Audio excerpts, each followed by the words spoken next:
Hello, everyone. Welcome back to the Dark Side. I'm your host, Sherry. Today, we've got a mysterious case out of Coke County, Texas. This is one of the most famous true crime mysteries from the last 10 years or so. I actually talked about Brandon Lawson 5 years ago when From the Dark Side was still in its infancy. I definitely see it from a different perspective than I did back then. A man disappears one night after running out of gas. At one point, he calls 911. What exactly was happening to Brandon at that moment has been widely debated, and he will go missing for almost 10 years. This is a very popular case, and I know it's been covered by a lot of other true crime podcasters, but there's been a new update that a lot of people who listened to Brandon's story years ago may not know about yet. As a warning, there are things that Brandon says and does that seem to us like they don't make any sense. To him, the things he was doing and saying made perfect sense at the time, but from our perspective, they don't. The audio clip from his call to 911 is the hottest point of this case, and we're going to run through it a bunch of times. This is episode 147, The Case of Brandon Lawson. This case takes us back to August 9th, 2013. What was going on in 2013? Barack Obama was president. There was the death of South African President Nelson Mandela. Remember, everybody thought he died like years and years before, but it was actually just the Mandela effect. Pope Benedict resigned due to health complications. He was the first pope to resign in over 600 years. Sebastian Vettel became the youngest F1 driver to win a world championship 4 times in a row. And in weird news from 2013, Germany dropped the longest word in its language. The word is 63 letters, and I will not attempt to pronounce it here. Brandon Mason Lawson was born November 18th, 1986. He is 26 years old at the time of our story in 2013. He lives in San Angelo, Texas, with his girlfriend of over 10 years. Her name is Ledessa. Brandon is a father of 4 children. He has an older daughter from a previous relationship, and he has 3 children with Ledessa. Ledessa and Brandon had met in high school. Being parents of 4 little kids and being in their mid-20s was hard, but they made it work. Ledessa told a reporter, quote, "We weren't the perfect couple. We grew up together. We were babies, but we were happy. We loved each other." Brandon's parents are Bradley and Kimberly. He also has 2 brothers and a sister. You'll hear about his brother Kyle a lot in this story. Brandon works in the oil field industry, like a lot of men who live in San Angelo, Texas do. This area is known for oil fields and also sheep ranching. Brandon was said to be working 60-plus hours a week during August 2013. That doesn't include commuting. He was sometimes putting in 90 hours a week. That's 13 hours a day, 7 days a week. The man is putting in major overtime and isn't home a lot. However, Brandon was recently hired by a new company and was set to start in just a few days, and he wouldn't have to work so many hours. Brandon is no angel, and that's okay. Not every person who goes missing is going to be a perfect member of society. Brandon definitely had his demons. In the past, he had drug charges and did some time in jail. His past does not define him, though. His family and friends say Brandon loves his kids, he was a devoted father, and spent most of his very limited free time with them. He enjoyed taking them camping and fishing. By August 2013, when our story starts, he had been clean for 6 months. Recently, he had went to the DMV, and while he was there, the lady at the desk informed him that he had a warrant. It was a warrant from a different county from 8 years prior for drug-related charges when he was 18. Brandon had no idea about this warrant. Nobody has come to his house to arrest him or to his job for the last 8 years. He thinks it's probably just a glitch or a clerical error, and he's not hiding. According to Ledessa, he was in the process of working with a lawyer to get this warrant straightened out. One of their children is a little tiny baby. I'm talking just a few weeks old. Brandon is working these long hours. He and Ledessa definitely had their share of arguments, just like a lot of young couples do. LaDessa has her hands full with a job and a house full of kids. Brandon has his hands full with this oil rig job and trying to make time for his kids. On August 7th, 2013, Brandon doesn't come home from work. According to multiple reports, Brandon called his brother Kyle and asked him where he could get some meth, also known as methamphetamine. Kyle tells him he's not going to help him find drugs and mess up his sobriety. LaDessa, during an interview with Crawlspace Media in 2020, said that Brandon was a drug addict, but he didn't do it all the time. He wasn't stealing from family to fund his habit. He would just partake in drugs once in a while, but he had recently relapsed after being sober for 6 months. Late the next night, which is August 8th, Brandon finally comes walking in the door. As expected, LaDessa is fuming mad and a huge argument takes place. She has no idea where he's been. He could have been with another woman or a number of things, but LaDessa suspects that he found drugs and relapsed, breaking his 6-month sobriety streak. LaDessa has every right to be angry in this moment. She wasn't going to greet him at the door and tell him, "Welcome home, dinner's in the oven." She's been in the house taking care of the kids, including a newborn and one with an ear infection, and he's been God knows where. They have this big fight, and Brandon gets in his truck and speeds away from their house. It's reported that Brandon called his parents and told them about this big fight he and LaDessa had. He told them he was going to go to their house and stay the night. His parents live in Crowley, Texas, which is around a 3.5-hour drive from his home in San Angelo. It's right outside of Fort Worth. It's 11:30 at night, and he's got a ways to go. I looked at a map, and it looks like Brandon wasn't driving a direct route to his parents' house. He was taking a longer route, which didn't involve as many main highways. Possibly due to the warrant. He's less likely to run into cops when he's going the scenic route.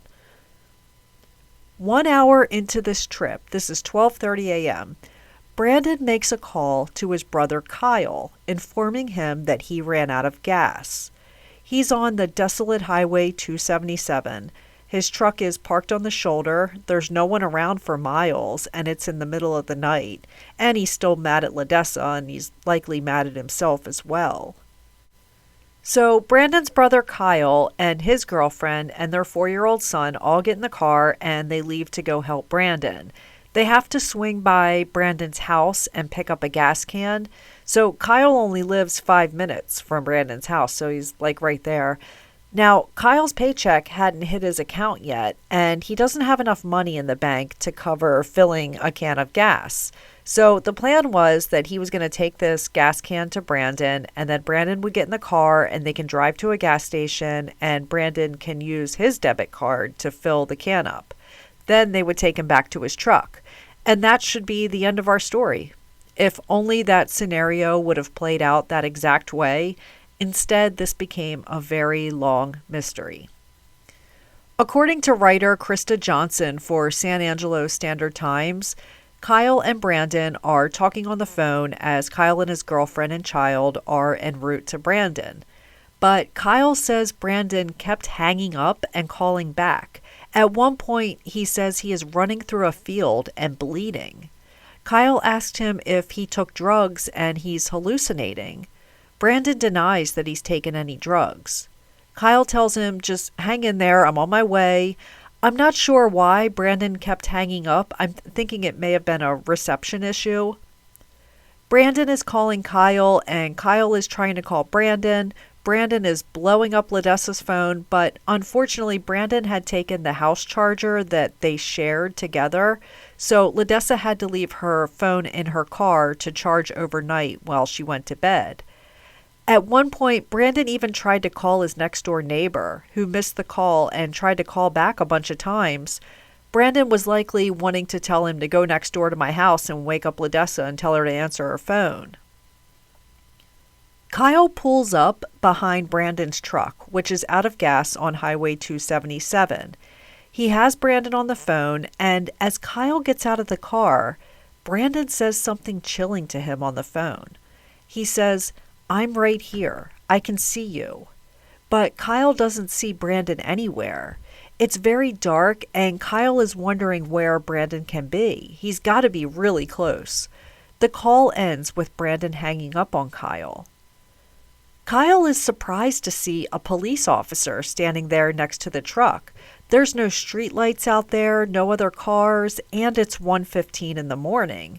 So the reason the deputy was there is because a truck driver passing through called the police and said there was a silver Ford F-150 truck sitting on the shoulder and the back driver's side was partway into the road. He says he barely missed it when he passed, and it's dangerous the way it's parked. When Deputy Neal from the Coke County Sheriff's Department arrived at the truck, the driver isn't there, the keys are missing, and there's no cell phone around. Now, during this time, there are multiple calls going on. At one point, Brandon tells Kyle on the phone, "One time run," which is code for run from this cop. But Kyle tells Brandon he's not going to run from the cop. Where the hell are you? Deputy Neal approaches Kyle, who has the phone to his ear. He sees Kyle looking around in the bushes and thinks it's odd. He asks him if he knew where the driver of this truck is. He says, "That's my brother Brandon's truck." He explains that his brother called him and said he ran out of gas on the way to his parents' house. He said Brandon is likely walking down the highway to a gas station. I'll find him, no worries. So Kyle lied to the cop because his brother has a warrant, and that may be why they can't find Brandon right now. Kyle thinks maybe Brandon is hiding until the deputy leaves. He doesn't want to tell the cop that he just talked to him and he said he's right here. He also doesn't tell him that his brother said he was bleeding. Deputy Neal doesn't seem concerned. Cars run out of gas on this highway all the time. His brother is here to help him and he's got a gas can. Deputy Neal turns the flashers on the truck on and tells Kyle he'll give it till morning and then he's going to have the truck towed. Then he gets in his patrol car and he leaves. After Deputy Neal leaves, Kyle's like, "Okay, Brandon, you can come out now. The cops are gone." But Brandon never comes out. Kyle, for 30 minutes, is out of his car yelling for Brandon and he never emerges. Kyle tries calling, but his calls are now going to voicemail. Kyle has his girlfriend and his 4-year-old son in the car, and his son is getting cranky, so he decides to leave the gas can in the back of Brandon's truck, and he would drive home, hoping Brandon calls him soon. They drove around for a while first, looking up and down the road, but they didn't see Brandon anywhere. At 4:30 a.m., Ledessa wakes up and goes to her car to retrieve her phone, which had been charging, and she sees dozens of missed calls. She's got missed calls from Brandon, Kyle, Brandon's parents. She tries to call Brandon back, but the call goes straight to voicemail. She calls Kyle to see if he knew what was going on, and he explained that he got to the truck and Brandon wasn't there, but there was this cop there looking around the truck. Ledessa calls the sheriff's department to see if they had picked him up, and they said no. By now, it's 5 o'clock a.m., and Kyle's paycheck had cleared, so he heads back to the truck. He fills the gas can and then puts gas into Brandon's truck. He looked around some more, and there's still no sign of him. The truck will be towed away in just a couple hours if Brandon doesn't come get it. Brandon is now officially a missing person. According to writing by the Theorem Fact, Kyle informed the police that when he talked to his brother, he mentioned he was running through a field and bleeding, something he hadn't told the deputy last night. We know Brandon was calling Kyle, and they would talk on the phone while Kyle was en route to the truck. He said Brandon kept hanging up, then he'd call back. Well, what Kyle doesn't know, and what Deputy Neal, who was at the truck at the same time, didn't know, is that just a few minutes before they both arrived at that truck, Brandon had made a phone call to 911. Ledessa went through her phone bill after Brandon was reported missing, and she sees tons of phone calls Brandon had made that night, just like Kyle said. But the one that stood out to her was a call that was less than 1 minute to 911. So Brandon had called 911 that night, but didn't give the operator his full location, so she couldn't send help. The reason the deputy was there was because a truck driver reported his truck was partway into the lane. He also didn't say on the phone, "My name is Brandon Lawson," or any real identifying information, so they didn't link the two, but LaDessa luckily caught it. When Brandon called 911, the call was routed to a nursing home operator. I guess this area is super desolate and they don't get many calls for help during the night shift. What happens is the operator will then find out if they need police or medical, and then she can notify the sheriff's department. Brandon tells the operator his truck ran out of gas going towards Abilene and guys are chasing him through the woods. This call is so hard to understand because Brandon has a very strong Texas accent. He's running and he's in distress. I'll play it for you now and then we'll dissect it later. First, I'm going to play the full call and then I'm going to play the call without the operator's voice. Bless the YouTubers who through the years have enhanced this call and taken the time to edit the operator's voice out. Here we go. 0, 50, and 38 seconds. 911 emergency. Yes, I'm in the middle of the field. It's like we're just pushing guys over. Right here going towards Abilene on both sides. My truck ran out of gas. There's one car here. You got to take it to the woods. Please hurry. Okay, now run that by me. We're not talking to him. I actually ran into him. Ah, you ran into him. Okay. Got the first guy. Do you need an ambulance? Yeah, no, I need the cops. Okay. Is anybody hurt? Hello? Yes, I'm in the middle of the field. It's like we're just pushing guys over. Right here going towards Abilene on both sides. My truck ran out of gas. There's one car here. You got to take it to the woods. Please hurry. We're not talking to him. I actually ran into him. Got the first guy. You need an ambulance? Yeah. No, I need the cops.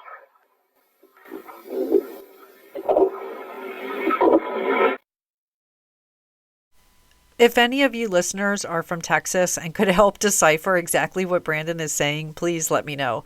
We will break this call down later and discuss what people believe he is saying.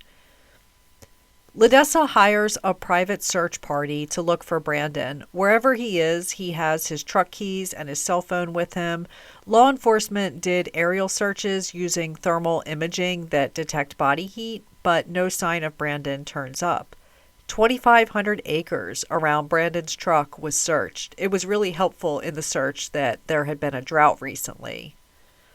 All the landowners were interviewed and they were cleared. The only spot that seemed to have any kind of previous movement was a spot under a tree where it looked like someone had been sitting. The grass was disturbed. This tree was right near the road and within eyesight of Brandon's truck. This may have been where Brandon had been sitting when he told Kyle, "I'm right here, I can see you." It was just so dark out that Kyle couldn't see Brandon. The Coke County Sheriff's Department came to the opinion that Brandon had left the area. He was no longer in Coke County, Texas. They believe he may have possibly ran because he had a warrant. Something that contributed to this opinion was because Brandon had recently cashed out his 401k. LaDessa wasn't sure if Brandon had collected the money yet or not, but he said that he was going to cash it out. But Brandon had just gotten a new job that he was supposed to start on Monday, and many people don't want to carry over their 401k to the new job, or they just want the money, so they cash it out.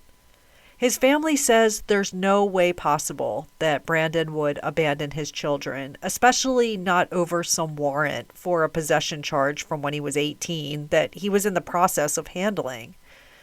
Meanwhile, LaDessa is reeling in agony. She told reporter Krista Johnson for San Angelo Standard-Times, quote, "For a long time, I blamed myself. I will never get those words back." She is referring to the fight that they had right before he left. She went on to say that she was scared that they were never going to find him and that his kids are going to grow up not knowing what happened to their dad. As a side note, in this article by San Angelo Standard-Times, which was published in 2018, there was a current picture of Brandon's two older daughters who appear to be young teenagers. They look exactly like him. It's amazing how much they resemble their dad. At one point, Kyle is brought in for questioning. They point blank ask him if he harmed his brother that night, and that's why Brandon can't be located. Kyle was so adamant that he didn't harm Brandon that he offers to take a polygraph. Kyle passed the polygraph with flying colors, but there was some question about if it was really accurate since he coughed during it. Kyle told a reporter, and I 100% agree, he said, quote, "For a person to have a wallet, keys, a full keychain, socks, shoes, shirt, a wallet full of cards and money, and an ID, and his cell phone, and a cell phone case, all of that stuff, and not one single thing has been found out there. I just don't understand that." So this 911 call has a lot going on. I'll play it again, and then we'll talk about it. 0:50 and 38 seconds. 911 emergency. Yes, I'm in the middle of the field. The sniper just pushed some guys over. Right here going towards Javelin on both sides. My truck ran out of gas. There's one car here. Got chasing to the woods. Please hurry.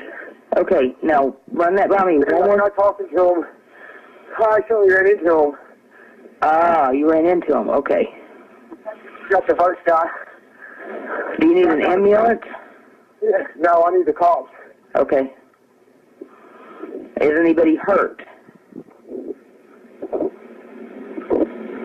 Hello? Brandon ran out of gas. He calls his brother to come bring him some gas. At some point, he gets out of the truck. He walks or runs into a field next to the road. He calls 911. Let's break it down line by line. What I think he says is, yes, I'm in the middle of a field. We pushed some guys over. Or a staper just pulled some guys over. Staper is a slang term for state trooper. We're out here going towards Abilene on both sides. He's trying to describe where he's at, but he doesn't mention he's on Highway 277.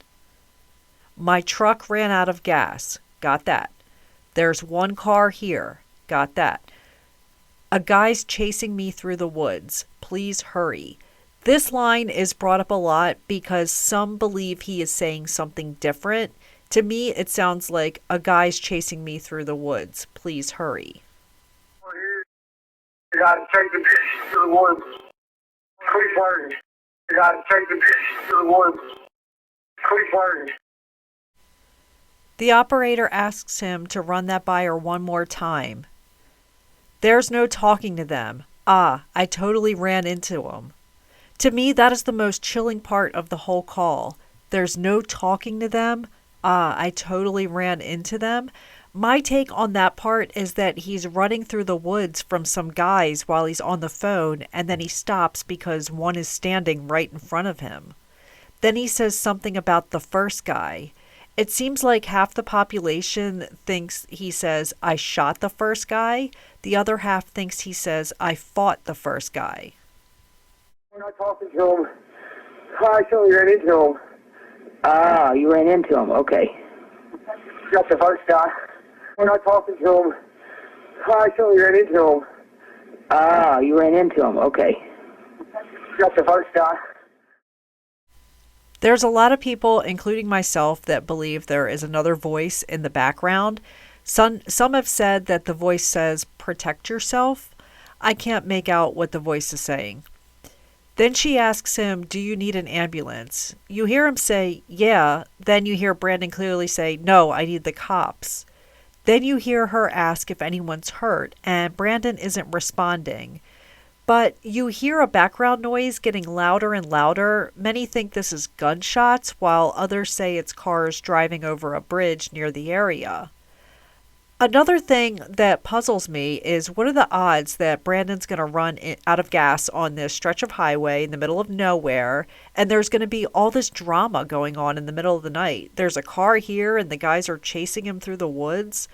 Many believe Brandon may have stumbled upon something he shouldn't have, something involving a state trooper. Remember, he said either we pushed some guys over or a staper just pulled some guys over. Yes, I'm in the middle of the field. The staper just pushed some guys over. Right here going towards Javelin on both sides. I'm in the middle of the field. The staper just pushed some guys over. Right here going towards Javelin on both sides. There's also people that believe Brandon says a scraper is pushing guys over, meaning a piece of heavy equipment like a backhoe or an excavator. But if a piece of heavy equipment is pushing guys over, you're going to find a bloody mess and bodies. A scraper isn't going to chase you into the woods either. What's it go, 10, 20 miles per hour? Another point that a lot of people bring up is that there are a lot of wild hogs in the area. These hogs are pretty huge. Is it possible that Brandon ran into a pack of wild hogs? Instead of saying a guy's chasing me through the woods, does he say a hog's chasing me through the woods? That would explain the lack of yelling from others in the background. That would explain why we think he said, I shot the first one. Also, when she asked him, do you need an ambulance? He says, no, I need the cops. He doesn't need an ambulance if it's a wild hog that's dead. I'll play the call one last time. 0, 50, and 38 seconds. 911 emergency. Yes, I'm in the middle of the field. The staper just pushed some guys over. Right here going towards Javelin on both sides.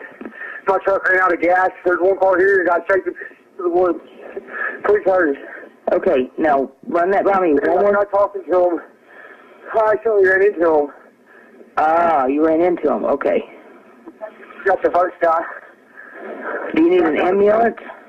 Yeah, no, I need the cops. Okay. Is anybody hurt? Hello?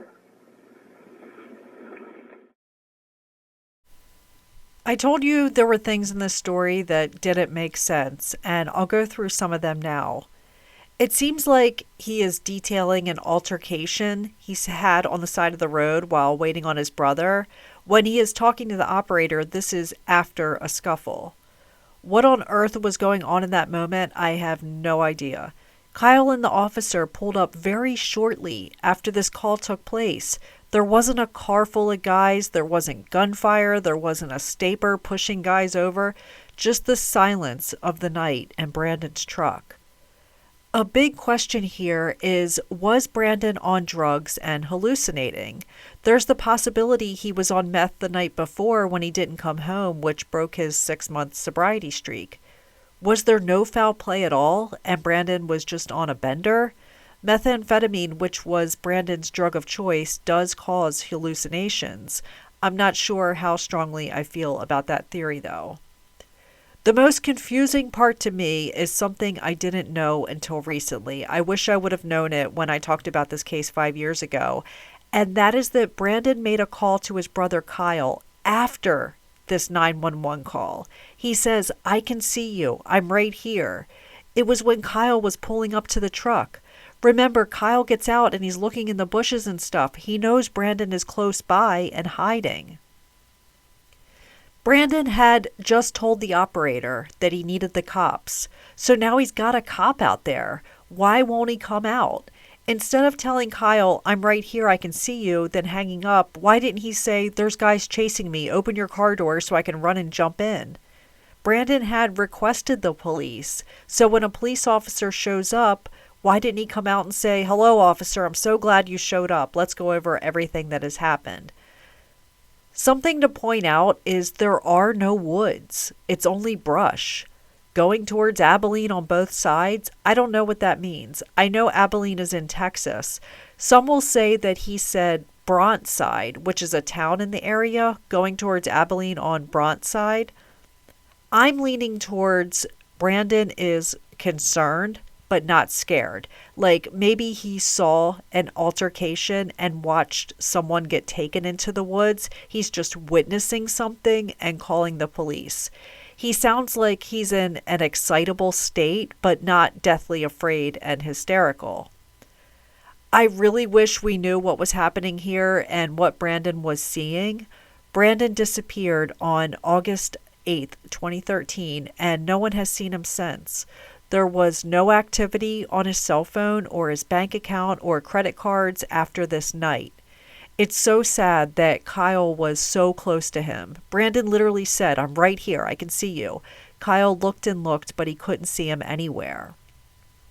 For 9 years, Brandon was a missing person. For 9 years, they hoped he would be found alive. On February 4th, 2022, a post was made on the Help Find Brandon Lawson Facebook page.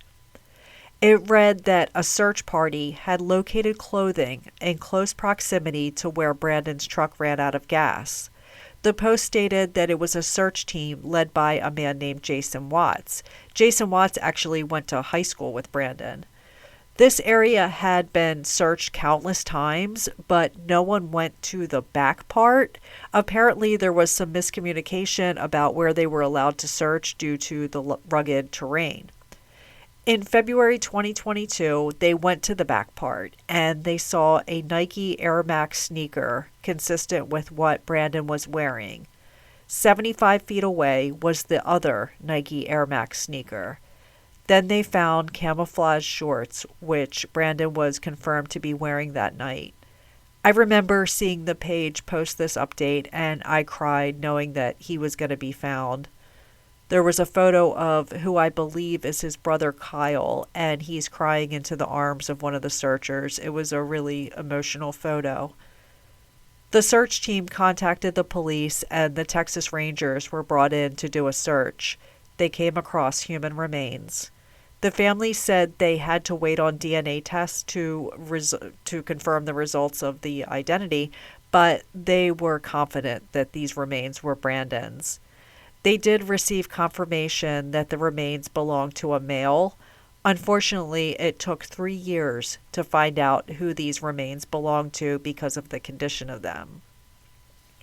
On December 25th, 2024, the family announced that the DNA test was finally able to confirm that the remains belonged to Brandon Lawson. There is no official cause of death since all that was left was just bones that had been in the elements for almost a decade, but it's widely believed that Brandon succumbed to the elements and the wildlife in the area.